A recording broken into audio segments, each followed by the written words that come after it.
Well, first of all, I want to say congratulations. The film was amazing. Awesome. Amazing to watch. I saw it in IMAX. So, oh, good. I mean, obviously you're well known for very amazing visuals, but the epicness of the music behind it was equally as impressive. What inspired you to bring on Hans Zimmer and Junkie XL, combining two completely different styles into one? You know, Junkie, we had worked with on 300, Rise of an Empire. He did the music for that movie, and he's friends with Hans anyway. And those two knew each other, and you know, and Hans of course did Man of Steel. And then when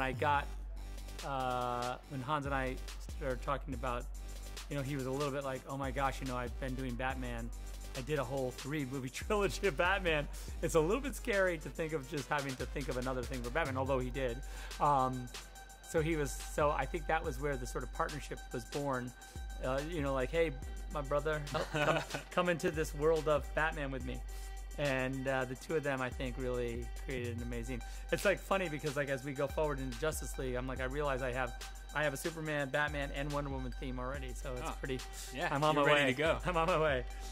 Now, I know that you're a huge fan of Frank Miller. How did the graphic novel aspect of Batman, as opposed to just the comics, how did that inspire you with this film? Yeah, the thing about Dark Knight Returns that really inspired me with this movie was that when I read that comic book, the series, you know, in '86, I was floored by it because I felt like it promised me it challenged and promised my fundamental notions about Batman in an amazing way, right? And I was like, holy dang, like this is something else. And so it really sort of inspired me to sort of reconnect with Batman as a character and comic books in general. And I had read Watchmen, you know, the year before and been like, wow, this is crazy. You know, it's just like comic books are just out of their minds right now. And taking a different turn. yeah, and it's, by the way, great.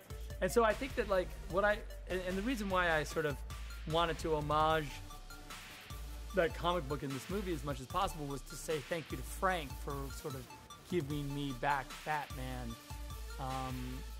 in a way that I could understand, and it was modern and interesting and sort of like he was reborn, you know. And I think that you know, though we don't follow that story necessarily, the imagery that I chose to try and emulate in the movie was a way of me saying, hey, thank you, Frank,